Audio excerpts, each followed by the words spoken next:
حیرت ہے کہ تعلیم و ترقی میں ہے پیچھے، حیرت ہے کہ تعلیم و ترقی میں ہے پیچھے، جس قوم کا آغاز ہی اقرأ سے ہوا تھا۔ جناب صدر محفل، معزز اساتذہ کرام اور میری عزیز ساتھیو، السلام علیکم ورحمۃ اللہ وبرکاتہ۔ آج مجھے جس موضوع پر لب کشائی کا موقع ملا ہے وہ ہے تعلیمی عمل میں جدیدیت وقت کی اشد ضرورت ہے۔ جناب صدر، تعلیم قوموں کی زندگی کا چراغ ہے، تعلیم انسان کی اصل پہچان ہے، یہ کردار بناتی ہے، یہ سوچ جگاتی ہے، یہ خواب دکھاتی ہے اور پھر ان خوابوں کو تعبیر تک لے جاتی ہے۔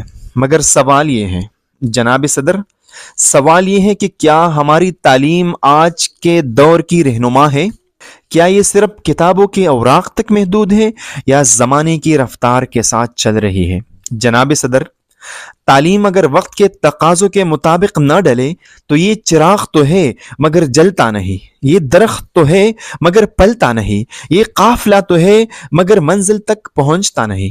جناب صدر، تعلیم میں جدیدیت دراصل اسی جمود کو توڑنے کا نام ہے۔ جدیدیت صرف کمپیوٹر کا نام نہیں، صرف مشین کا نام نہیں، صرف انٹرنیٹ کا نام نہیں، یہ سوچ کا زاویہ ہے، یہ علم کو عمل میں بدلنے کی طاقت ہے، یہ الفاظ کو حقیقت میں ڈالنے کا ہنر ہے، یہ تحقیق کو ایجاد میں بدلنے کی جستجو ہے، یہ سوال کو جواب میں ڈالنے کی ہمت ہے۔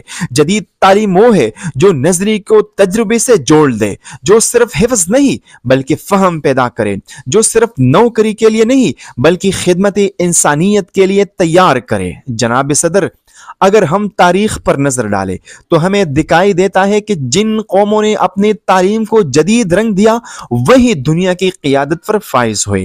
ذرا جاپان کو دیکھیے، راک کا ڈیر تھا وہ، ایٹم بم کے دھماکوں نے اس کے زمین کو چیر دیا، شہروں کو مٹا دیا، انسانوں کو جلا دیا، مگر علم کی جدید کرن نے اس مٹی کے ڈیر کو فولاد میں بدل دیا، اس اجڑے ہوئے دیش کو نئی دنیا میں کھڑا کر دیا۔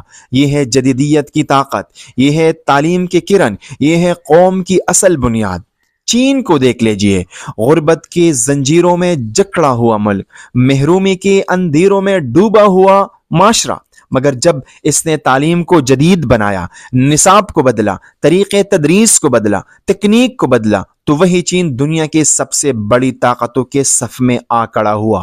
یہ ہے جدیدیت کا کمال، یہ ہے ترقی کا زینہ، یہ ہے قوموں کے عروج کا راز۔ افراد کے ہاتھوں میں ہے اقوام کی تقدیر، افراد کے ہاتھوں میں ہے اقوام کی تقدیر، ہر فرد ہے ملت کے مقدر کا ستارہ۔ جناب صدر، اگر ہم نے اپنی تعلیم کو جدید تقاضوں سے ہم آہنگ نہ کیا تو آنے والا کل ہمیں معاف نہیں کرے گا، ہمارے بچے ہمیں یاد نہیں کریں گے بلکہ ہمیں کوسیں گے کہ ہم نے ان کے خوابوں کے راستے تنگ کیے۔ وہ پوچھیں گے کہ جب دنیا آگے بڑھ رہی تھی تو تم کیوں رکے رہے، جب علم کا دریا بہہ رہا تھا تو تم نے پیاسے رہنا کیوں پسند کیا۔ مگر اگر ہم نے آج یہ قدم اٹھا لیا تو یہی علم ہماری پناہ ہوگا، یہی علم ہمارا ہتھیار ہوگا، یہی علم ہماری پہچان ہوگا اور یہی علم ہماری عزت کا ضامن ہوگا۔ اس لیے تعلیمی عمل میں جدیدیت لانا اب ہمارا انتخاب نہیں بلکہ اس میں ہماری بقا ہے۔ یہ چوائس نہیں بلکہ مجبوری ہے، یہ خواہش نہیں بلکہ ضرورت ہے اور اشد ضرورت ہے، کیونکہ تعلیم کا مطلب صرف پڑھنا نہیں بلکہ جینا سکھانا ہے۔ یہ قلم سے نکل کر کردار میں اترنے کا نام ہے، یہ علم کو عمل میں بدلنے کی طاقت ہے، یہ الفاظ کو حقیقت میں ڈالنے کا ہنر ہے۔ دوستو، آئیے آج عہد کرے کہ ہم تعلیم کو جامد نہیں رہنے دیں گے، ہم اپنی سوچ کو قید نہیں رہنے دیں گے، ہم اپنی نسلوں کو پرانی بیڑیوں میں جکڑا ہوا نہیں رہنے دیں گے، ہم اپنی تعلیم کو جدید کریں گے، ہم اپنی قوم کو ترقی کے راہ پر ڈالیں گے اور ہم اپنی روشنی کو دنیا کے ہر کونے تک لے جائیں گے۔ انشاءاللہ۔ آپ کے سماعتوں کا شکریہ۔